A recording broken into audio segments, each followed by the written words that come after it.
našega dogodka.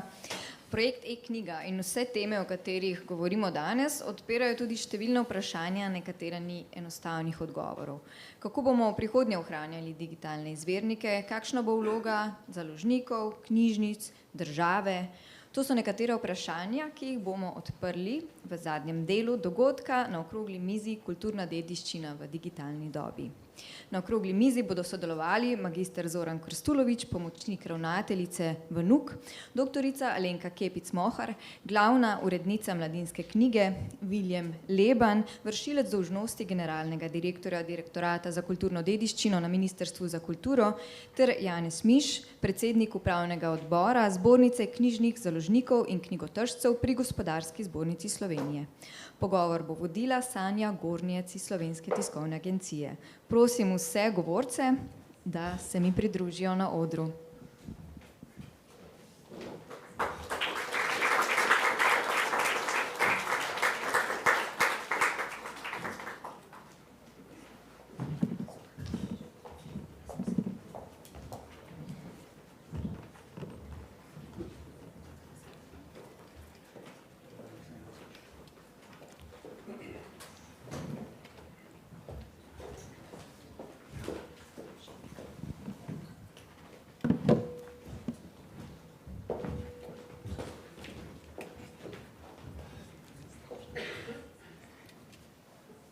Spoštovano občinstvo, lepo pozdravljeni tudi v mojem imenu. Hvala Lej za uvodno predstavitev. Lep pozdrav tudi mojim sogovornikom. Pozdravljam pa tudi vse gledalce, ki so se nam pridružili v neposrednem spletnem prenosu na video.sta.si. Takole začenjamo naše sklepno dejanje, če rečem, tega projekta e-knjiga, okroglo mizo z naslovom Kulturna dediščina v digitalni dobi.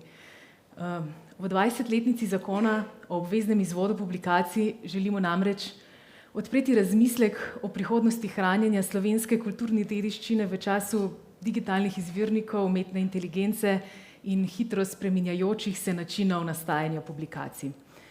V pogovoru bomo zato naslovili vprašanja dolgoročnega ohranjanja digitalnega in fizičnega gradiva, dostopnosti kulturne dediščine, razvoja infrastrukture za trajno shrambo, pa tudi potrebnih sprememb zakonodaje in sistemov, ki bodo omogočili, da bodo tudi naši zanamci imeli priložnost prebirati gradivo, ki nastaja danes. Zato so z nami danes tukaj naši sogovorniki, za katere smo zelo veseli, da so si vzeli čas in se nam pridružili, pa dovolite še meni, da jih še enkrat ustrezno predstavim in pozdravim. Gospod Janez Miš, lepo pozdravljeni, predsednik upravnega odbora Zbornice knjižnih založnikov in knjigotržcev pri GZS.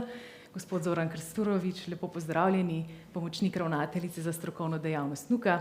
Gospa Alenka Kepic-Mohar, glavna urednica Mladinske knjige, in pa ob meni Viljem Leban, vršilec dolžnosti generalnega direktorja Direktorata za kulturno dediščino na Ministrstvu za kulturo. Takole, slišali smo danes že večkrat o zakonu o obveznem izvodu publikacij, praznuje 20. rojstni dan. V tem obdobju, v zadnjih 20 letih, je bila digitalna obrazba res bliskovita. Poleg tega, da je spremenila način, kako ustvarjamo in objavljamo vsebine, tudi to, kako jih uporabljamo. Od sveta, v katerem je prevladovala tiskana publikacija, smo prišli v okolje, kjer vse več del nastaja in živi tudi v digitalni obliki. Danes govorimo o tiskanih knjigah, e-knjigah, zvočnih knjigah, poleg tega so tu različne naročniške platforme z nešteto formati, da umetne inteligence pri tem sploh ne omenjam. Pa morda stopimo za začetek korak ali dva nazaj, pa poglejmo, kako se je v tem času nekako spremenil ta založniški svet. Gospa Alenka Kepic-Mohar, če je bila pred 20 leti tiskana knjiga zagotovo rezultat založniškega procesa, danes smo slišali, je to večinoma vedno še tako, ni pa to nujno edini rezultat, ki ga ima recimo vaša založba. Če samo pomislim na aplikacijo Mladinska knjiga plus, to je platforma, ki ponuja e-knjige, zvočnice in tako naprej. Pa me zanima, s kakšno mislijo se pri vas začne rojstvo knjige? Kaj imate v mislih, ko jo začnete ustvarjati danes? Najprej lep pozdrav vsem poslušalcem in hvala lepa za vabilo. Založba Mladinska knjiga seveda izda veliko knjig in lahko rečem, da še vedno razmišljamo najprej o vsebini in o bralcu. Zato rojstvo knjig najprej nastane s to osnovno idejo, pobudo bodisi avtorja ali pa tudi urednika o tem, kaj trg potrebuje, kaj si bralci želijo brati in seveda pri tem spremljamo tako domačo produkcijo, potrebe domačih bralcev, pa tudi globalni založniški trg. Zagotovo pa je digitalizacija prinesla velike spremembe, ne samo v notranjih procesih, kako nastaja knjiga, ampak seveda tudi o razmislekih, kaj se dogaja v komunikacijskem krogu knjige. Mislim, da ena morda ključnih sprememb, ki jo lahko spremljamo na založbi, je, da postaja vidnost knjige, pa tudi vidnost avtorja izjemno pomembna. Če smo včasih pravzaprav založbe v celoti uravnavali ta del založniške verige, se zdi, da zdaj vendarle avtorji tudi sami poskrbijo za svojo vidnost in seveda tudi od založb pričakujejo precej več. V smislu, da je ta dostopnost do vsebine, do podatkov, do naslova, pa tudi do avtorja izjemno pomembna. In platformizacija, socialna omrežja, vse to pravzaprav spreminja naš dostop do vsebine. Mestoma se celo zdi, da avtorji postajajo zgolj dobavitelji vsebin, da so avtorji lahko zamenljivi, ampak pri podrobnejšem pregledu in ukvarjanju z založništvom se pokaže, da kljub vsemu avtor je ključen člen v nastajanju in seveda vsebina vedno zmaga, če rečem temu tako. Dobre knjige pridejo do bralcev in bralci to prepoznajo. Kakšna pričakovanja pa so danes od slovenskih bralcev, so se naše bralne navade kaj spremenile? Zagotovo. Vsi smo spremljali raziskave Knjiga in bralci, kjer se je pokazalo, da Slovenci beremo precej manj. To, kar nas skrbi, je seveda padajoči rezultati med slovenskimi učenci, ki se kažejo v prejšnjih raziskavah PISA in PIRLS. In to je nekaj, kar mislim, da bo država morala na sistemski ravni poskrbeti za dvig bralnih navad, pa seveda v prvi vrsti tudi za zavedanje o tem, kaj nam branje prinaša v smislu razvoja nekega razmišljujočega uma, poglobljenega branja. Najlepša hvala. Gospod Miš, katera sprememba je po vašem mnenju najbolj preoblikovala založniško panogo? Panika, kakšen lapsus v zadnjih 20 letih. Lep pozdrav sem tudi z moje strani. Hvala za povabilo na to okroglo mizo. Ja, jaz mislim, da v zadnjih 20 letih je digitalizacija sigurno tista stvar, ki je najbolj preoblikovala pravzaprav tako poslovni kot kulturni model v bistvu izdaje knjige. Če smo recimo pred 20 leti v bistvu praktično knjiga ni mogla iziti brez založnika, brez pomoči tiskarja, danes pravzaprav z nekaj računalniškega znanja knjigo lahko skoraj vsak izda. Je pa seveda, so pa tudi potem nastale pasti, ki se tičejo kvalitete knjige. Mi pravzaprav v Sloveniji nimamo sprejetih nobenih založniških standardov. Mi v Sloveniji zelo lahko, že prej bilo govora, določene založbe s pomočjo umetne inteligence izdajajo knjige, pa dostopajo s to prodajo potem do javnih sredstev. Tako da potem pa, če se navežem, glavni problem pravzaprav, ki se je zgodil v teh 20 letih, je pa recimo bila ta kriza v letu 2008, ki je praktično zdesetkala založništvo. Doktor Rugel je prej pokazal, koliko je v bistvu založb umrl, pa mislim, da niso bile vse naštete. Mislim pa, da se kot družba še ne zavedamo, kaj pomeni upad bralne kulture, pa pomena globokega branja, zdaj, če samo spomnim na Ljubljanski manifest. In mislim, da bi se morali tole res globoko zamisliti, ker Če se spomnimo, pred nekaj leti se je naredila ena velika industrijska tragedija v Sloveniji, kjer nekdo zaradi funkcionalne nepismenosti verjetno ni znal pravega priključka na pravo mesto, da ti ne so bile tu smrtne žrtve. In jaz se sprašujem, kako bomo, majčkeno se oddaljim, ampak kljub samo se mi zdi to pomembno. Pred dnevi smo brali, kako nizko bralno kulturo imamo, oziroma kako tretješolci ne razumejo tekstov, ki jih preberajo. Sprašujem se, kako bomo založniki čez 10 let, oziroma založniki nasploh, slovenski delodajalci, kakšne ljudi bomo sprejemali, kakšni ljudje bodo trkali na naša vrata kot delojemalci, če se želimo tega. Tako da tole mislim, da je to, da so to vse stvari, ki se tičejo nas založnikov, ker branje iz papirja, branje iz vse raziskave kažejo, da je branje iz papirja oziroma s papirnate knjige pravzaprav bistveno za globoko branje, za poglobljeno branje in tudi potem seveda posledično za razmišljanje. Toliko mogoče za prvi sklop zaleče.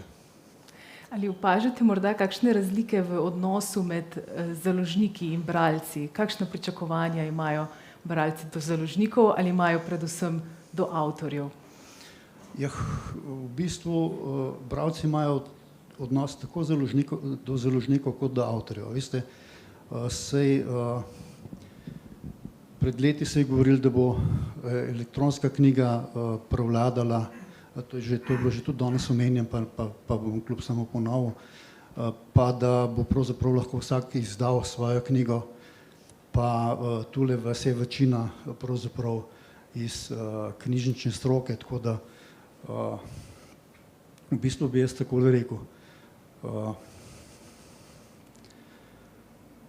Na svetu je preveč knjig, mislim, s tem pojavom samem založništva pa relativno lahke distribucije, tudi pravzaprav internacionalizacije knjižnih vsebin je prišlo do izjemno velike dostopnosti knjig, ampak se pa sprašujem nekaj, a imamo mi res neskončno dovolj časa, da prebiramo vse in tule mislim, da je nepogrešljiva vloga prav vas knjižničarjev, ker kot svetovalcev, saj knjigo lahko danes sposoja tudi avtomat, ampak kot nekega svetovalca ali pa kot nekih ocenjevalcev, ker lahko rečete, to knjigo se ti splača vzeti v roke, s to knjigo pa pravzaprav nima smisla, ker izgubljaš čas, namreč naš čas ni neomejen. Tako da to so tiste glavne spremembe. Potem pa kot založnik pa jaz mislim, da tako kot verjamemo nekim znamkam kvalitetnim tudi na tem založniškem trgu, mislim, da so te tudi kakovostne založbe, ki jim verjamemo ali pa verjamete, zelo pomembne napram, ne vem, nečemu, kar se pravzaprav prosto pretaka po spletu. Gospod Krstulović, dobrih 20 let je stara tudi digitalna knjižnica Slovenije, pri kateri ste bili zraven od vsega začetka. Ste si takrat lahko predstavljali, s kakšno hitrostjo se bo spreminjala knjižničarska in založniška dejavnost? Ja, digitalna knjižnica Slovenije in tudi zakon o obveznem izvodu v bistvu je sad ali pa zaključek enega vrenja, ki je trajalo kar precej časa od osamosvojitve. To so nekje z tistega časa tudi internet, takrat internet bil mlad, kar pravijo. In v bistvu smo zaznavali, da so te vsebine, ki se pojavljajo na spletu, tudi vsebine, ki jih je treba ohraniti, ki so avtorska dela, ki so publikacije. Publikacije tudi vključno s tem, da je spletno mesto tudi ena oblika publiciranja. To je bila v bistvu ena spodbuda, ki smo tražili rešitve, kako ta tip publikacije, ki se pa na spletu zajeti. Hkrati smo se že v sredi 90-ih let začeli ukvarjati z digitalizacijo starega gradiva, za katerega to treba spet poskrbeti tudi hranjenje, tudi dostopnost. Ne nazadnje so se že v tem času potem začeli pojavljati tudi elektronske knjige. Seveda se pojavlja tudi kar je danes tudi že omenjeno, pri znanstvenem komuniciranju, že neka želja potem, da je na spletu dosegljiv vsaj abstrakt pa vsebina znanstvenih revij. In seveda nekako vse te silnice so botrovale temu, da smo oblikovali takem projekt, ki se mu reče Digitalna knjižnica Slovenije, zaradi tega, da prvič, da se sistematično hranijo vse te digitalne vsebine, po drugi strani tudi, da uporabnik ima dostop z enotne točke do teh istih vsebin. In ta v bistvu še danes, ta knjižnica funkcionira, se razvija, tudi naprej se bo razvijala, gradiva se digitalna pa samo širijo. Seveda, celotni obvezni izvod, tudi knjižni, revije, vse to, kar se digitalizira, to vse lahko dostopate do ene točke. Seveda zakon je potem te določbe, ki se nanašajo na spletne oziroma elektronske publikacije, izvirajo iz teh spoznanj, ki so se te čas, kaj se publicira, na kakšen način, kaj je vredno ohraniti. Omenjen je bil danes tudi pravilnik, ki ga je zakon zapovedoval, da ga moramo spisati oziroma narediti v roku enega leta od veljavnosti zakona. Je tudi, če tam preberete, so eni kriteriji, ki so že takrat nastali in mislim, da še danes dosti dobro funkcionirajo, kaj spleta, se pravi za te množice podatkov, zbrati in izbrati za trajno hranjenje. Tako da to so bile nekje, torej, če se vrnem na začetek vaše vprašanje, če smo vedeli, kako bo hitro, ja, spoznali smo, čutili smo, vedeli smo, da stvar gre, da vsebine se predstavljajo tudi v digitalni svet. Zdaj seveda o samih hitrosti, mobilnih napravah, umetni inteligenci in času, ki mine od ene novotarije do druge, seveda takrat nismo še imeli v misli, kako hitro bo. Najlepša hvala, gospod Leban. Ko pomislimo na kulturno dediščino, sem prepričana, da je prva asociacija mnogih kakšen grad ali slika, nekaj fizičnega. Danes se veliko pogovarjamo o tem, da je mnogo del ustvarjenih in živi samo v digitalnem okolju. Kako bi se moralo po vašem mnenju spremeniti to razumevanje kulturne dediščine, da jo bomo lahko ohranili oziroma zapustili tudi našim zanamcem? Ja, lep pozdrav najprej vsem. V publiki vidim precej znanih kolegov, nekdanjih in tudi kolegom tu na odru.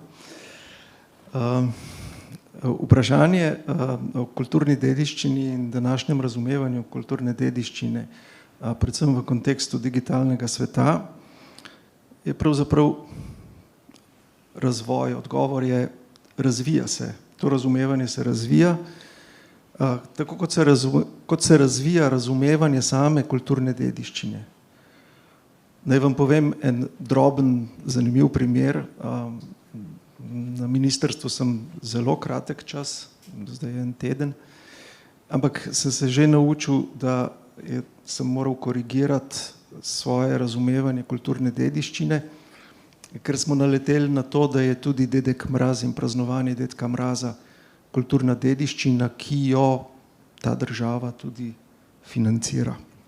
No, se pravi, korigiramo ves čas, kaj spada pod kulturno dediščino, in tista tradicionalna gradovi in palače in ne vem, morda neke arheološke ostaline, se je že med tem korenito spremenila. Še bolj se je na drugi strani spremenila tehnologija, s katero se soočamo, in ki z nekim skupnim izrazom rečemo digitalna tehnologija oziroma digitalni svet, kar je morda še širši pojem. Zdaj, ta digitalni svet bo naša prihodnost, pa če nam je to všeč ali ne.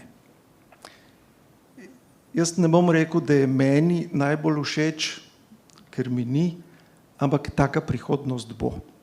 Kako bodo brali v taki prihodnosti in kdo bo sploh še bral v taki prihodnosti in kaj bo bral, je seveda stvar za razmislek, vprašanje za razmislek, da pa je ta prihodnost digitalna, pa o tem ni prav nobenega dvoma.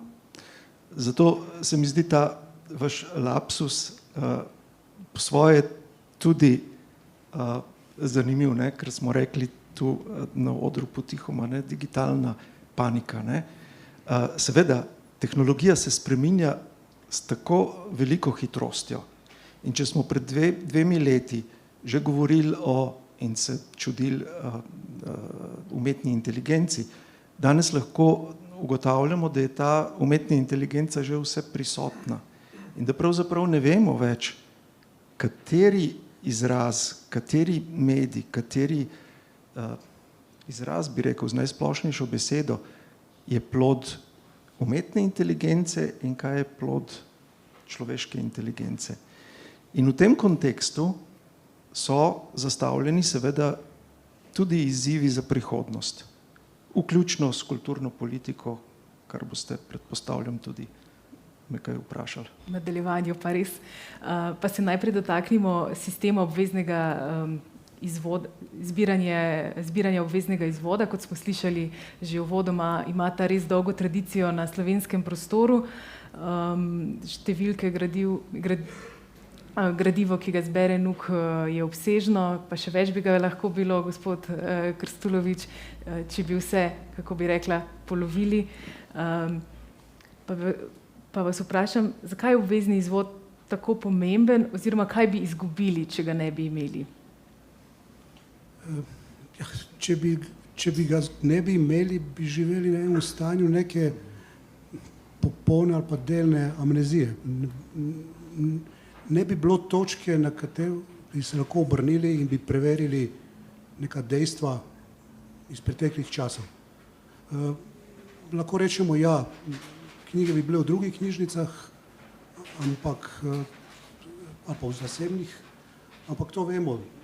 Dokler človek živi, ima svojo knjižnico, ko ga ni več, vprašanje, kaj se z njo zgodi. Knjižnice tudi gradivo odpisujejo oziroma v tistem omenjenem prostoru, ki ga imajo, zbirajo za uporabnike, tisto, kar se bere, kar se uporablja. Tudi lahko govorimo, če ne bi imeli obveznega izvoda, bi bili najbolj v podobni situaciji, kot so bili v srednjem veku. Sedaj mi je prišlo na misel, da v 90-ih letih se je govorilo o digitalnem srednjem veku, če ne ohranimo to, kar se takrat pojavljalo na spletu. Danes, ne vem, iz tega časa srednjeveškega, neke knjige so nam znane samo po delčkih, po fragmentih, po nekaj, kar smo najdli v nekem ovitku. In verjetno bi tak bil to digitalni svet, neke drobtine, neki torzo, ki bi nam ustvarjal napačno sliko sveta, ne? Oziroma napačno sliko, odkot smo, kam gremo. Po drugi strani bi tudi bili bolj dovzetni na vse napačne informacije, katere smo izpostavljeni v današnjem svetu z vsemi avtomatizmi, ki jih lahko generirajo. Ne? No, zato je tudi ena pomembna stvar pri digitalnem obveznem izvodu, je v bistvu identifikacija publikacije. Ko smo slišali, ni vse, kar se pojavi nekje v digitalni obliki, tudi publikacija. Gospa Kepic-Mohar, Mladinska knjiga že desetletja soustvarja slovenski kulturni prostor. Kako v vaši založbi gledate na sistem obveznega izvoda? Vidite to zgolj kot neko administrativno obveznost, če malce grdo rečem, ali morda tudi kot način, da vsa vaše publikacije ostanejo del slovenskega kolektivnega kulturnega spomina? Sistem obveznega izvoda razumemo kot del nekakšne kulturne infrastrukture, tako da na Mladinski knjigi zagotovo ni bilo nikoli vprašanje, ali poslati teh 16 izvodov ali ne. Mislim, da je to nek utečen mehanizem. Mogoče pa ob tem dodam, da mi pravzaprav tudi sami prav iz te želje po ohranjanju neke duhovne dediščine skušamo res skrbeti, da ostajajo tudi vse izdaje, ne samo znotraj tega nacionalnega sistema Narodne univerzitetne knjižnice, tudi sami imamo knjižnico, In tudi za to interno knjižnico, bom dejala, velja nekakšen sistem obveznega izvoda, torej vse knjige, ki so natisnjene, gredo tudi v našo interno knjižnico in lahko rečem, da se zelo pogosto zgodi, ko naprimer iščemo kakšne starejše izvode, slikanic ali drugih del ob jubilejih avtorjev, se zelo pogosto zgodi, da recimo knjige preprosto ni najti in ko jo želimo ponovno izdati, je recimo naša interna knjižnica naša prva pot, ampak seveda, če se slučajno zgodi, da knjige ni, da je bila izposojena in nevrnjena, potem zagotovo je knjižnica, Narodna univerzitetna knjižnica prava pot. Mislim, da je to en del, ki nas kot družbo res tudi duhovno zaznamuje. Ta del in da ob izgubi bi to v resnici pomenilo, da se odpovedujemo tudi koščku preteklosti. Gospod Miš, dolgoročno ohranjanje slovenske pisne dediščine zagotovo ne more biti naloga ene same ustanove, ampak sodelovanja več deležnikov. Kako vi vidite in razumete vlogo založnikov v tem procesu?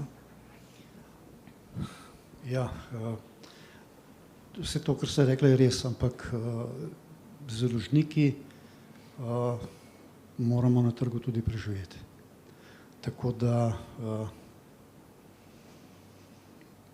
mislim, da je zelo pomembno pri tem ohranjanju kulturne dediščine tudi spoštovanje avtorskih pravic. Glejte, mi založniki, ali pa vsaj večina založnikov, se upam trditi, da je zavezana oziroma da ima visoke standarde pri uveljavljanju ali pa pri branjenju avtorskih pravic svojih avtorjev.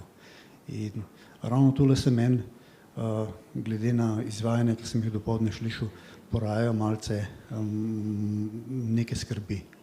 Namreč vam bom povedal en prakšen primer. Pred mesecem dni smo izdali eno knjigo, pa me v roku 14 dni pokliče avtor, pa pravi: Janez, a je možno, da je umetna inteligenca ve vsebino moje knjige? Sem rekel, ne vem, da mi pošlje za zaslonski posnetek in mi pošlje zaslonski posnetek. Namreč avtorjev kolega iz Srbije mu je poslal zaslonski posnetek vsebine njegove knjige. Jaz sem šel, a je to možno, jaz sem šel gledati na našo spletno stran, seveda imamo tam objavljeno nek povzetek te knjige. In ta povzetek se ni skladal z vsebino tega, kar je umetna inteligenca napisala. Potem sem rekel, ok, mogoče je bila pa knjiga nekomu toliko všeč, da je jo dal zelo hitro na portal Dobre knjige.si. Pa sem šel gledati na portal Dobre knjige, pa tam tudi te knjige ni bilo. Tako da mi smo dali pravzaprav knjigo v prodajo, pa knjigo smo prodali na nuk. Nočem nič insinuirati, ampak bojim se samo, da kje stvari lahko tudi uhajajo. To, kar smo prej govorili, da je v bistvu 14 ur letno lahko izpad. Oziroma 99,9% varnosti. In jaz zaupam strokovnosti ustanove, zaupam tudi vodstvu Narodne univerzitetne knjižnice, ampak takih vprašanj se bo verjetno pojavljalo še več. Vemo pa, da jezikovni modeli se naučijo samo na starih tekstih, ker potem bi nam te velike jezikovni modeli v bistvu ponujali neko arhaično slovenščino, ponujajo nam pa kar sodobno slovenščino, potem se sprašujem, kje tule stvari uhajajo. Rad bi pa poudaril še to, da vsi ti jezikovni modeli so pravzaprav komercialne narave in da nekdo, ko ustvarja te jezikovne modele, pravzaprav s tem tudi služi. Zdaj, avtorji, založniki smo iz tega postopka na nek način izpadli ali pa nismo dovolj prisotni. To se upam narediti. In tudi lani, ko je bila podobno časa ena v bistvu okrogla miza na Slovenski matici o velikih jezikovnih modelih pa umetni inteligenci, so avtorji tega slovenskega jezikovnega modela, ki se pač dela, dobili denar z evropskega projekta, poskrbeli so za plačila avtorjev, poskrbeli so za to, da se je kupila oprema. Glej ga zlomka, kako da so pa pozabili na tisti pravičen delež, ki bi pripadal založnikom pa avtorjem. Jaz ne rečem, da se te stvari, oziroma ne trdim, da se te stvari ne smejo uporabljati, ampak dajmo se zmeniti za neko pravično odškodnino, da se pa te stvari pravzaprav, prostite izrazu, kradajo, je pa dejstvo, to se je zunaj z nekaj tožbami že dokazali. Vprašanje varovanja avtorskih pravic, gospod Krstulovič, imate gotovo na NUK-u zelo v mislih, ko pripravljate vse te vaše spremembe. Kot smo slišali, si želite tudi spremembo zakona o obveznem izvodu, v katerega bi vključili tudi digitalni izvirnik. Pa če nam lahko na kratko opišete, kakšne spremembe točno predlagate oziroma si želite. V bistvu je ena sama sprememba, da je tudi ta digitalni izvirnik postane predmet obveznega izvoda. Torej, da vsako tiskano knjigo, če govorimo o knjigi ali pa reviji ali pa časopis, tudi spremlja datoteka, iz katere nastala. Zdaj seveda glavni smoter tega je seveda boljše varovanje knjižne kulturne oziroma kulturne dediščine nasploh, ki se tudi hrani v obliki, še ni obliki, ker se vemo, danes je to bilo povedano, papir tudi čez čas razpada, seveda niso vse publikacije na zelo kvalitetni papiri, ki imajo daljši obstoj. Druga stvar seveda pa tudi te, potem enkrat v prihodnosti, ko bi digitalizirali te knjige oziroma publikacije, dobiš eno slabšo kopijo. Tako da, seveda je tudi pomembno v današnjem času, da bodi si dostopnost, bodi si karkoli, je lažje tudi potrebna raziskave, raziskovalna dejavnost, tudi potrebna v digitalni obliki. Torej, v bistvu sprememba je sam ena. Zdaj, kar se hranjenja tiče, to smo danes slišali, samo skrb za hranjenje v digitalni obliki je prioritetna, od standardizacije do ravnanja s takimi gradivi vseh nas, ki smo zaposleni. Tako da tukaj mislim, da ni dvoma, da se ne poslužujemo vseh možnih ukrepov, ki obstajajo za zaščito naših arhivov, enako kot fizičnih pravzaprav.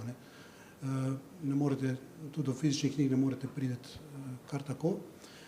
In seveda sad uporaba je tako v skladu z veljavno zakonodajo. Zato skrbimo. Skratka, pomisleki, kot je bil od vašega predhodnika, so odveč. Vse strahove razumemo, ampak kar se nas tiče, poskrbimo dejansko za varnost fizičnega in digitalnega sveta. Gospod Leban, podobne rešitve glede digitalnega izvirnika poznajo že v nekaterih evropskih državah. Ali Slovenija na tem področju zaostaja? Ima morda sedaj priložnost, da se postavi ob bok nekim bolj naprednim praksam? Kako skratka na ministrstvu gledate na predlagane spremembe? Ja, glede na to, da so nekatere države že uvedle v to zakonodajo in kot je rekel kolega Krstulovič, gre za eno vprašanje in to je zajem oziroma obveznost oddaje tudi digitalnega izvirnika od založnikov. Se pravi, če to zagotovimo, smo nekako vso to produkcijo, ki bo od tega dne naprej, nekako zavarovali že in ni potrebno, da bi jo digitalizirali enkrat v prihodnje, oziroma da uporabim bolj natančen izraz, ki sem ga prej slišal dopoldan od gospe ravnateljice, digitizirali. Ni potrebno, da bi digitizirali te izdaje v prihodnosti. To je seveda kar en pomemben korak naprej, tudi z vidika hranjenja te naše pisne kulturne dediščine. Kako gledamo na to? Mislim, da ministrstvo je vedno, tudi ko smo imeli pred 2 leti ta posvet o digitalnem izvirniku in obveznem izvodu, je seveda naklonjeno, potrebna pa je sprememba zakonodaje. Sprememba zakonodaje v tistem delu, ki govori o obveznosti založnika. In ne na tem mestu, čeprav to ni vprašanje Ministrstva za kulturo, ampak založnikom je potrebno ta vidik predočiti tudi z vidika trajnega hranjenja in varovanja njihovih podatkov oziroma njihovih datotek, ki jih bodo lahko enkrat v prihodnosti lahko zahtevali kopijo, denimo od nuka, če bo nuk tak, ki bo hranil te digitalne izvirnike za svoje potrebe naprej. Založniki so s tem razbremenjeni skrbi hranjenja svojih digitalnih izvirnikov. To je vsekakor ena prednost, bodo pa morali založniki tudi povedati, ali je to dovolj zaupanja vredno odložišče, skladišče, repozitorij vseh teh digitalnih izvirnikov, da vidijo to možnost tudi kot prednost in dobrobit.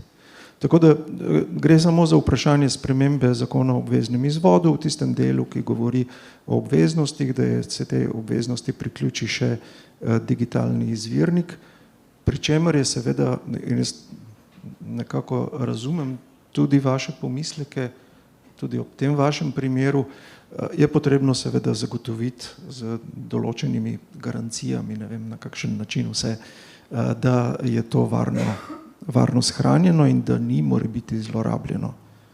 Čeprav v vašem primeru bi rekel, da to zagotovo ni prišlo. Nočem biti advokat nuka, ampak zagotovo ni prišlo na splet iz nuka, ampak verjetno iz privatne rabe na nek način in umetna inteligenca je pač tako inteligentna, da je to zajela nekje, nekoč. Če vam smem replicirati, jaz tega nisem trdil, da je to iz nuka prišlo.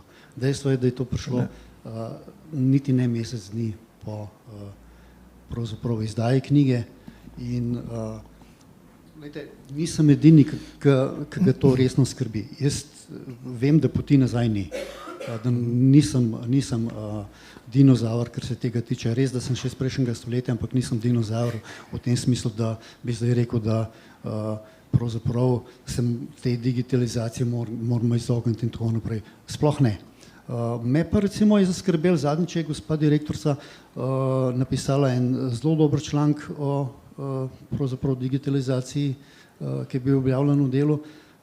Jaz sem tam pogrešal zaščito avtorskih pravic. Jaz kljub samo, oziroma skrb za avtorske pravice, skrb za založnike, jaz kljub samo mislim, da smo pravzaprav na isti, tam bojim se reči, ladji, bolj smo čovno, ker je pač založništvo v Sloveniji tako majhno.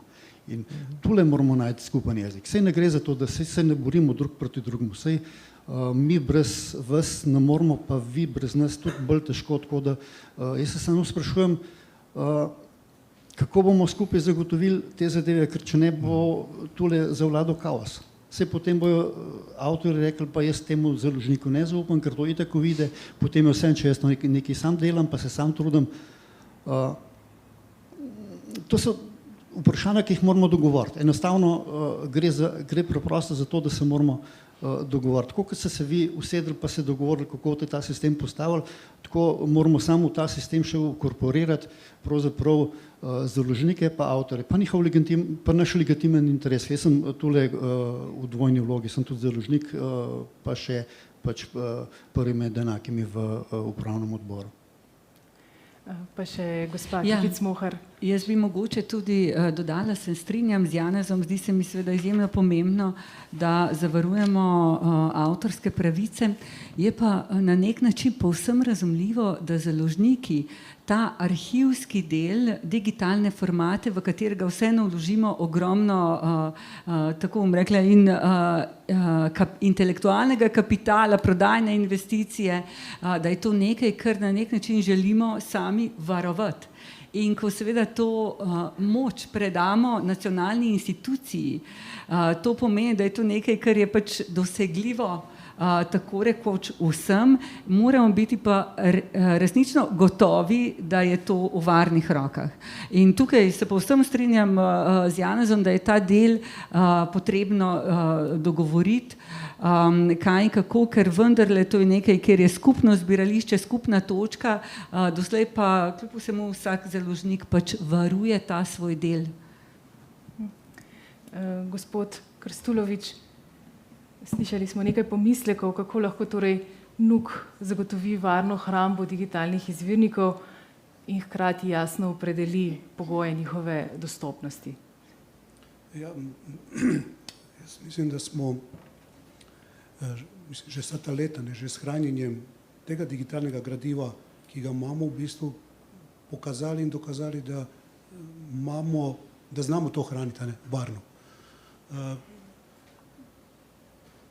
Danes smo šli, mislim, z vsemi ukrepi, mislim, ni neke razlike, če tehnično gledamo pri hranjenju, ne datoteke, ki je paralelna pa kopija tiskane knjige ali pa digitalne knjige, ki jo dobimo kot predmet obveznega izvoda 6D.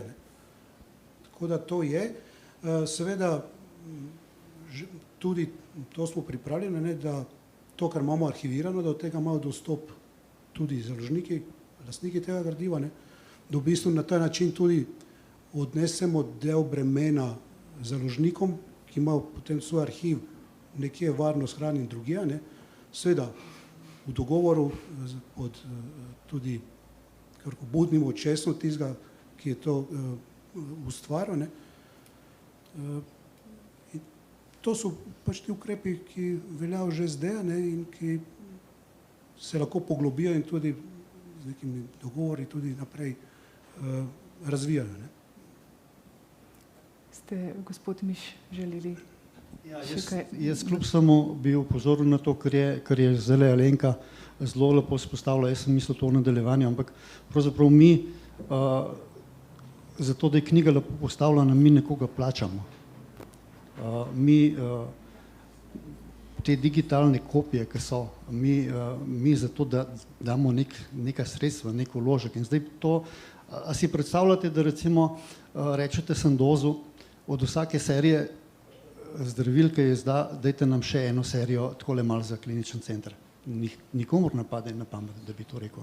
Mi bomo pa to kar dali. Oprostite, ampak groba primerjava, zato ker hočem slikovito prikazati. Glejte, že teh 16 izvodov, bi kdo rekel, ok, 16 izvodov, ampak bom zopet na lastnem izkušnji povedal en primer. Ko smo mi pred že 15 leti izdali Svetlanine pravljice, knjiga, ki je stala 200 €, smo morali dati 16 izvodov v Narodno univerzitetno knjižnico. Potem, ker smo izdali še bibliofilsko izdajo, sem se spogajal, da če se namodam 4 izvode, dam na mesto 16 izvodov še te bibliofilske izdaje. Ta bibliofilska izdaja je stala, oziroma še vedno stane, ker je še nekaj na zalogi, 1000 €. Dobili smo pa 6000 € subvencije. Koliko smo pravzaprav mi subvencije v resnici dobili? Zračunajte. Ampak če jaz razumem pravilno, digitalni izvirnik ne bi bil, če povem po domače, prosto vsem dostopen na internetu, ne bi na ta način dostopali do njega. Ali se mar motim, gospod Krstulovič? To je samo znotraj NUK-ove infrastrukture. V skladu s tem, kar dostopnost tako ti določa Zakon o obveznem izvodu, torej na namenskih računalnikih, ki so v NUK-u v čitalnici znotraj prostora odrezani od interneta, se ne da nič odtujiti. To je dostopnost, ki jo določa Zakon o obveznem izvodu, pa nič več. Skratka, tu bo še nekaj prostora. Še dodajte. Ja, jaz bi mogoče dodala še eno stvar. Se mi zdi, da tukaj je potrebno seveda doreči tudi to, kaj se s temi kopijami dejansko dogaja, tudi rudarjenje po teh besedilih. To je tudi ena od stvari. Saj vemo, piratske strani obstajajo, tudi vemo, da najverjetneje pač številne knjige so poskenirane in naložene in to je en del, ki ga v resnici ne moremo zamejiti, ne glede na to, kako močno močno skušamo ta del obvarovati. Ampak Bonella, tudi ta proces, kaj se dejansko potem dogaja s temi shranjenimi digitalnimi formati, to je nekaj, kar recimo tudi mislim, da bi bilo potrebno zelo transparentno doreči. Gospod Ivan, kako lahko morda država podpre infrastrukture, varnost infrastruktur, zagotovi ustrezno zaščito avtorskih pravic, hkrati pa tudi zasleduje javni interes?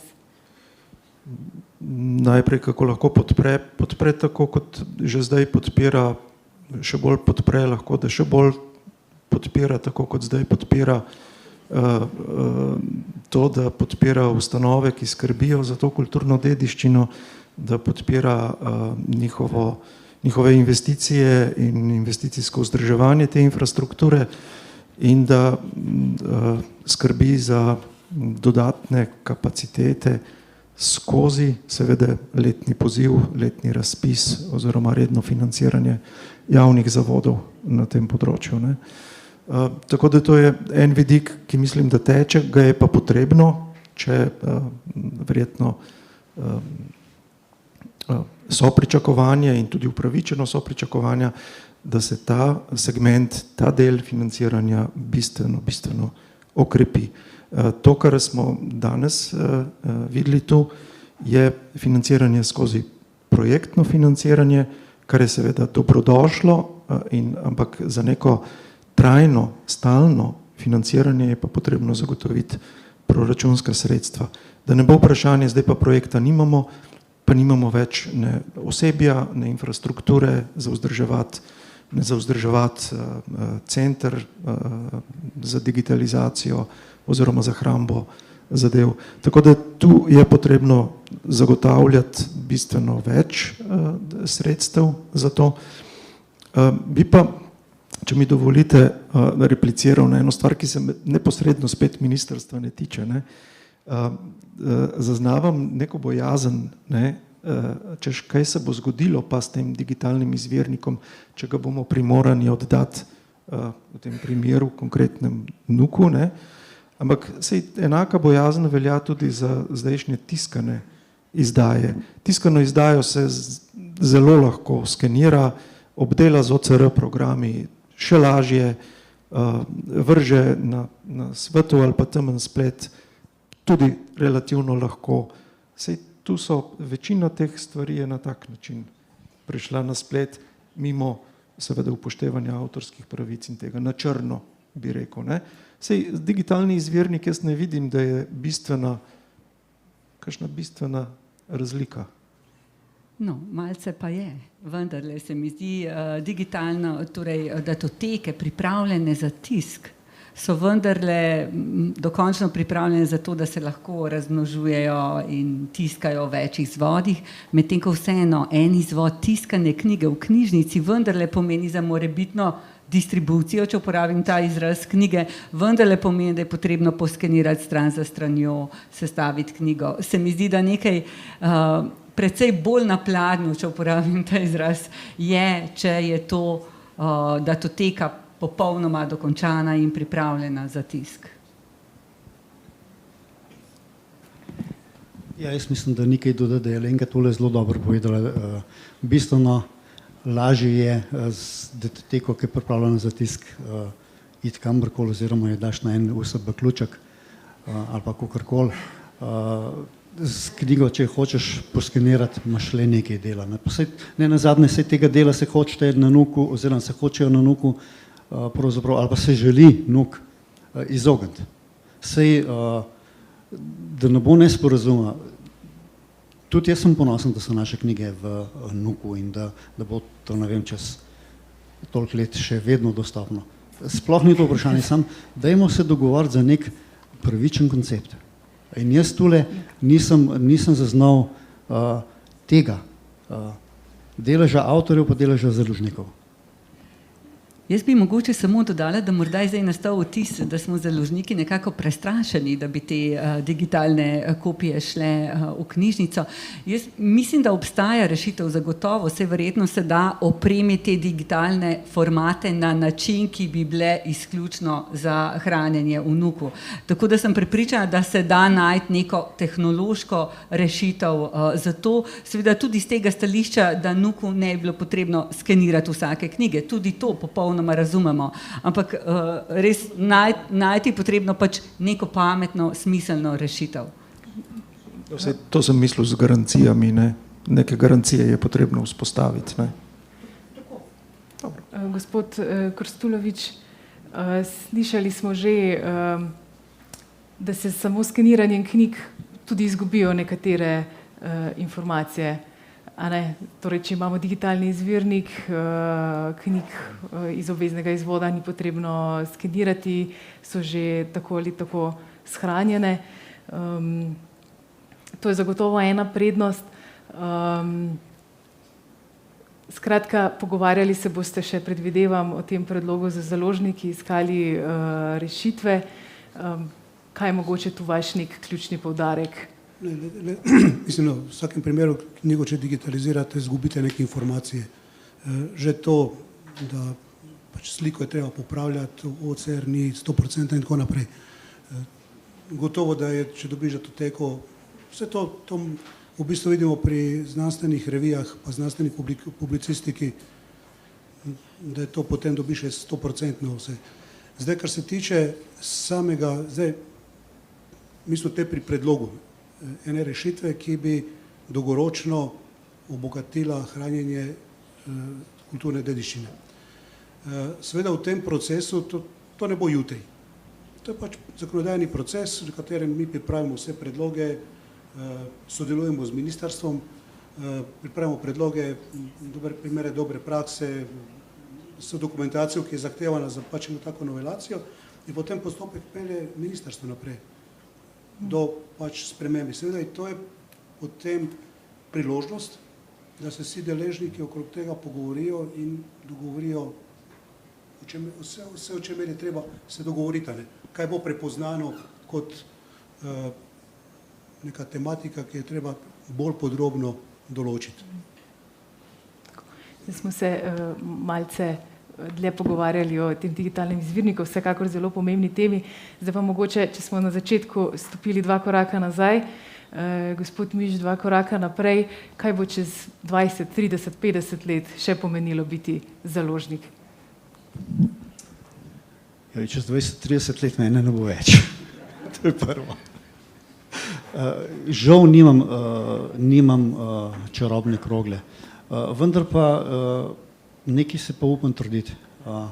Papirnata knjiga bo ostala. Poglejte, danes smo se že parkrat pogovarjali, kdo od tule v publiki prisotnih ima še mogoče CD predvajalnik na računalniku ali pa doma nasploh, da lahko neko datoteko prebere, da o disketah ne govorim. Z nekaj znanja stare slovenščine ali pa nekaj jezikovnega znanja se pravzaprav papirnate knjige, pa če te vnuk spustijo, zlahka dosegljive, zlahka brljive. Tako da, veste, vsa ta tehnologija, ki je skokovito raste, ampak tiskana knjiga ali pa tisk, ta Gutenbergov izziv, je to vse preživo. In jaz se upam trditi, da, že prej sem rekel, da bo papirnata knjiga zanesljivo preživela. Je pa toliko in toliko tehnofrikov in tudi prav, da jih je ali pa da nas je, ko beremo tudi elektronske knjige, tudi jaz jo berem, če ne druga, berem tipokopise na nekih elektronskih pomagalih, ampak vse ostalo pa, lejte, saj smo že govorili o Ljubljanskem manifestu pa o pomenu branja, pa to, tako da mislim, da založniki verjetno bodo tudi takrat, ko že mene ne bo več, oziroma čez 20-30 let, kot ste rekla. Gospa Kepic-Mohar, kako si pa vi predstavljate knjigo leta 2050? Ali pa morda to že preveč v prihodnost, da bi si znali zvizualizirati, kako bo to izgledalo takrat? Tudi jaz sem prepričana, da tiskane knjige bodo še vedno obstale. Te teorije o tem, da knjiga ne bo obstala, so namreč zelo, zelo stare. Že ob izumu televizije, najprej radija, televizije, so se pojavljale. Mislim, da sta pomembni dve stvari. In sicer prva stvar je, zdi se mi, da bo zelo pomembno, kako bodo založbe, in to je za slovenski prostor pa še posebej, ohranile profesionalizacijo tega poklica. Prepričana sem namreč, da se bo s časom pokazalo, da založbe, ki delajo z besedili zares dobro in izbirajo dobre vsebine, da bo to vseeno nekako pronicalo ven med vsemi temi generičnimi besedili, ki jih pravzaprav, s katerimi smo obkroženi tudi na vseh socialnih omrežjih, v medijih, ker zdi se mi, da ta umetna inteligenca vendarle bo zelo uspešno nadomestila povprečne vsebine, povprečne avtorje, ampak da vendarle tisto, kar je pa ustvarjalnega najboljše, to pa bo vseeno ostalo v človeških rokah in sama verjamem in upam, da se ne motim, da bodo bralci to znali prepoznati. In prepričana sem, da založništvo se bo spremenilo, ta spoj hibridnega, digitalnega in tiskanega bo verjetno ostal drugačen, ampak kljub vsemu založništvo bo ostalo in knjiga tudi. Gospod Krstulović, kako se bodo pa spremenile knjižnice?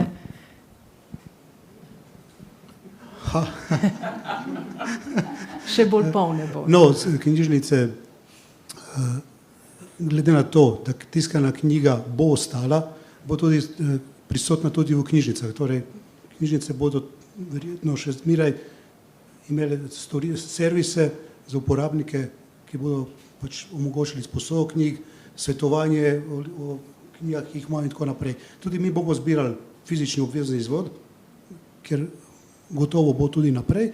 Seveda knjižnice pa že danes, ampak tudi v prihodnje bodo tudi oblikovale spletne ali pa digitalne storitve. Tako da to področje gotovo ne bo usahnilo, še nasprotno, ne. Vedno bolj se krepi in tudi vedno bolj ugotavljamo, da potrebujemo vedno več kadra, ki se spozna ne samo na določene tematike različnih ved, ampak tudi kako izdelati spletno storitev, kako je pač spraviti v svet, kako jo sprogramirati in tako naprej. Tako da knjižnice bodo šle v to verjetno hibridno smer, odprte za uporabnike, centar nekega življenja lokalne skupnosti, hkrati pa seveda neke točke verodostojnih informacij tudi na spletu. Oba svetova, z eno nogo vsakega. Gospod Leven, kako zahtevne odločitve na področju kulturne politike za ohranjanje kulturne dediščine so pred vami? Ne vem še.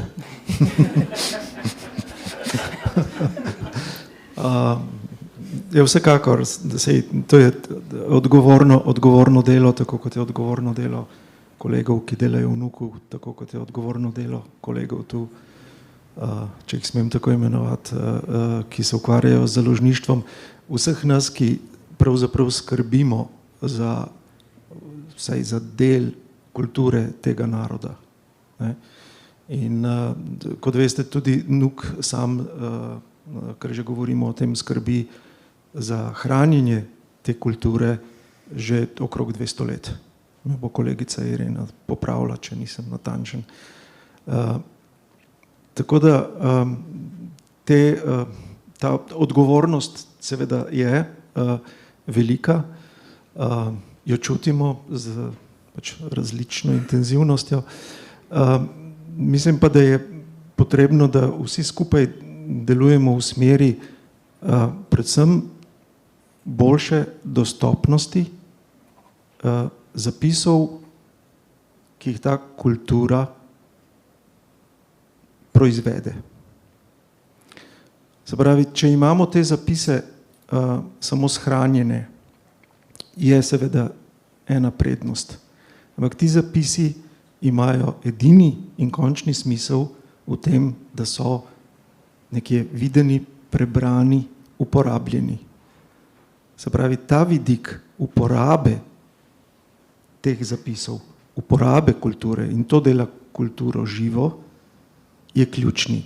In v vseh teh razmišljanjih, v vseh teh načrtovanjih razvoja, kako se najbolj prilagoditi, kako našo kulturo najbolj prilagoditi tem izzivom digitalnega sveta, za katerega bom še enkrat rekel, da prihaja, pa nam je to všeč in bo zasedal velik del prostora naše kulture. Se pravi, postavlja se vprašanje, kako pametno načrtovati vse te korake, da bomo na te izzive, na ta svet čim bolje pripravljeni in da bo naša kultura tudi v tem svetu cvetela. To bo zagotovo v dialogu in na tem mestu vprašam naše udeležence v publiki, če imajo morda kakšno vprašanje za naše goste. Pa bi tamle, vidim, a boš... Samo na mikrofon, prosim, če počakate. Silva Novljan. Ja, čestitam najprej za organizacijo tega posvetovanja, ki je nam neuporabnikom NUK-a predstavila njihovo ustvarjalno delo in razmišljanje, kako ohraniti to, kar Slovenci zmoremo imeti in kar želimo imeti. Po drugi strani imam pa čisto eno uporabniško vprašanje. Sem uporabnica knjižnic drugega tipa, ki hranijo ogromne količine gradiva in na police se šibijo od vse ustvarjalnosti, domače in prevedene, med njimi pa krožimo uporabniki, kaj naj izberemo. Pred nami so to naredile že knjižnice same, glede na svoj namen. Izbirale so, kar založništvo ponuja. Jaz pa sprašujem enostavno, odločam se tudi za izbiro gradiva na podlagi CIP-a, kataložnega zapisa v knjigi. In srečujem tudi prevedena dela, kjer prevajalec ni napisan. Sprašujem založnike, ali bi brez navedbe prevajalca še naprej objavljali oziroma izdajali knjige, recimo prevedene z umetno inteligenco. In to pa je pogoj. Dobro prevedena knjiga v dobro slovenščino razvija bralno pismenost. Gospod Novljan, zelo se strinjam z vami. Pri založbi Miš tega ne bi naredili.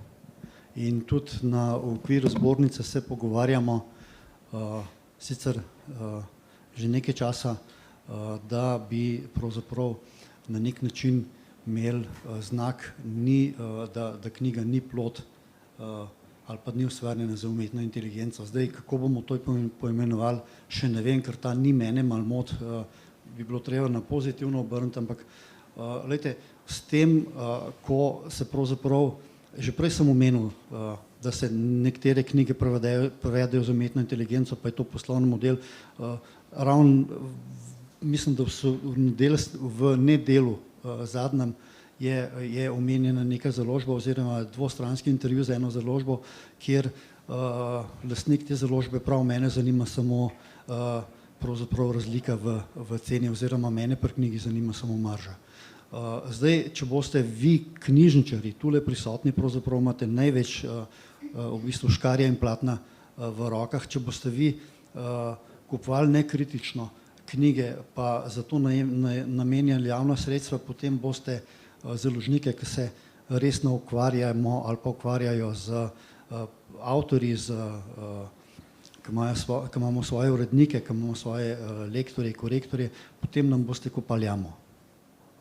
Jaz vem, da živimo v demokraciji, da vsak lahko izbere svoj poslovni model, sam verjetno se pa vi tudi sprašujete, kam se javna sredstva namenjajo, ali jih namenjate nekemu poslovnemu modelu, ki ga ima umetna inteligenca, ali pravzaprav namenjate ta sredstva domačim avtorjem pa ustvarjalcem, da s svojimi jezikovnimi in drugačnimi bravurami nas na nek način bogatijo. Tako jaz vidim, mogoče bi pa še ti Alenka kaj povedala, ker verjetno tudi imaš neko svoje videnje. Ja, jaz bi najprej dodala, da vse knjige, ki izidejo s podporo Javne agencije za knjigo, imajo seveda vgrajen mehanizem, da je prevajalec in naveden in primerno dostojno tudi nagrajen strani založbe, tako da se mi zdi ta del knjižnega fonda, ki je podprt z Javno agencijo za knjigo, subvencijo, je zagotovo tukaj varen. Zdaj na Mladinski knjigi imamo strategijo v zvezi s tem, imamo tudi zapis v kolofonu in tudi v pogodbah z avtorji in prevajalci, da naj dela ne bi bila prevedena z umetno inteligenco, tako da to je nekaj, kar bom rekla, ta strukturni, profesionalni del založništva lahko naredi sam, seveda pa lahko to naredimo zase, kako pa se trg sicer in drugi založniki odzivajo, to pa je njihova verjetno bolj kot ne, kot si dejal, poslovna odločitev. Tako da tukaj zagotovo ta del kuriranja programa, ki ga knjižnice v okviru nabavne politike sprejemate v program, ta del verjetno bo odvisen tudi od te nabavne politike. Upam, da ste dobili svoj odgovor. Imamo še kaj? Aha, tule. Jaz bi kot vprašanje imel eno pojasnilo, če lahko pač na to debato, ki ste imeli prej, in to skrb, ki jo jaz razumem, da ne bo gradivo, ki je v NUK-u zaživelo nekje na spletu. Tudi si nekako predstavljam, kateri možni scenariji so, da je prišlo sploh do tega, kar ste prej omenjali, do tega primera, se pravi, da se je pojavilo v modelu umetne inteligence in tukaj je veliko raznih scenarijev možnih. Eden izmed tistih je seveda tisti, ki ste ga navedli, pa jaz mislim, da ni najbolj verjetni. Veliko bolj verjetne so vse druge neke aplikacije, ki so zastonj in tako dalje in ki je nekje v nekih pogojih tudi napisano, da pač lahko se stvari med uporabo tudi naprej uči umetna inteligenca iz njih. Se pravi, vsak brezplačen Gmail, vsak brezplačna aplikacija ima tudi neke svoje pogoje uporabe. Vsekakor upam, da ne nalagate nobenih takih datotek na neke te brezplačne servise, ampak pojasnil bi pa samo tisti del od 99,99% neprekinjenega poslovanja in kaj to pomeni za nas 12 ur. To je sicer neki maksimalni nekako čas izpada delovanja storitev, v praksi je v bistvu, da skoraj da tega ni. En tak primer, ko se je to dejansko zgodilo, je bilo pred parimi leti, ko je v Stari Ljubljani zmanjkalo elektrike. To je bilo prav na en praznik, zdaj se ne spomnim točno, je bilo neka, je bil 8. februar ali je bilo nekje dan reformacije, nekaj takega, v bistvu po noči je zmanjkalo elektrike in so se ugasnili tudi strežniki, ki so na Turjaški. Zdaj ne bom v detaljih o našem omrežju, en del strežnikov je na Turjaški, kulturna dediščina, malo manj zavarovano podatkovni center, takrat pride do izpada. To ne pomeni, da je to v bistvu dan odprtih vrat za naše datoteke, to pomeni, da je v bistvu ne delajo naši strežniki. In tukaj je skritih tistih 12 ur, ko mi pravimo, da lahko v bistvu pride do izpada. To ne pomeni, da je to izpad, da to je nedelovanje storitev vezanih na omrežje. Hvala. Takole, najlepša hvala. Zdaj pa preden vas spustim v poletje, imam pa še eno vprašanje za vas. Ne bo zabralno priporočilo, me pa zanima, kako boste knjige brali poleti. Bo to z ekrana mobilnega telefona, bo to fizična knjiga, morda zvočnica? Kje bomo začeli? Pri gospodu. Ja, jaz sem po duši avtodomar, tako da, ko se odpravim na dopust, se odpravim z velikim kupom knjig in absolutno so to papirnate knjige. Knjiga mora tudi malo zadišati. Pa tudi se bom branil, da kakšnih tipkopisov brati s tablice. Tako da papir vsekakor. Ja, absolutno papir. Knjiga mi je še zmeraj en tako dober izdelek, tako ergonomski, prilagojen človeku, da ne rabiš nič, svetlobo dnevno, oči, pa že imaš vse, kar rabiš. Ja, tudi jaz bom prebrala, imam že pripravljene kupe knjig, ki jih moram prebrati, ampak rokopise pa vseeno berem na bralniku oziroma na tablici. Še gospod Leban, vas najbrž čaka toliko dela na ministrstvu, Da ne bom nobene knjige uspel prebrati. Jaz se je zelo blizu resnice. Ne, jaz sem izgleda najmanj, kako bi rekel, osebnostno trden od vseh mojih kolegov tu na tej okrogli mizi. In ne le, da berem iz vseh možnih pripomočkov, poskušam se, ampak to zaradi slabšanja vida, izogibati branja s telefona. Drugače pa iz vsega, kar prinaša neko vsebino. Res, da je težko ločiti zrnje od plev vnaprej in vidiš, da je pač neka vsebina generirana z umetno inteligenco. Jaz sam moram priznati, prav prisežem, da sem bil žrtev velikokrat, ko sem rekel, glej, kako lepo napisano, kako čustveno, kakšen doživljaj stoji za tem. Ne. Potem pa mi reče hči, ja, to je umetna inteligenca. Ne. Česar jaz ne prepoznam, moram priznati tako dobro, učim se prepoznavati to, ampak mislim, da nimam prav veliko možnosti, no, da uspem res ločiti, tako kot je gospod rekel. Bom vesel, če bom videl, da je napisano posebej v drobnem tisku, da je to proizvod naravne inteligence ali pa da ni proizvod umetne inteligence, kakorkoli. To je zelo dobra ideja. Ne vem pa, nisem pa čisto prepričan, če je uresničljiva. Ne, sama ideja ja, ampak da se da to natančno ločiti, ne, v vseh fazah priprave postopka. Tako da to je to. Verjetno ne bom veliko bral, vsaj ne takih klasičnih knjig, romanov in to nekaj se bom potrudil. Bom pa bral mešano z vseh, to pa ne vem vnaprej, da bo tako. Pa še nekaj, ne, ker ste... Imam še eno slabo navado, to, da berem več stvari hkrati. Kar se tudi poskušam odnavaditi. No. Tako, mislim, da lahko tukaj kar postavimo piko za danes, zagotovo v prihodnje še kakšna podobna razprava na podobne teme. Dela je veliko, kot smo slišali. Najlepša hvala vsem vam, ki ste bili danes tukaj in podelili vaše razmišljanja. Hvala vsem vam, ki ste nam prisluhnili. To je to od današnjega dogodka. Najlepša hvala tudi organizatorjem. Želim vam lep dan in še lepše poletje. Najlepša hvala.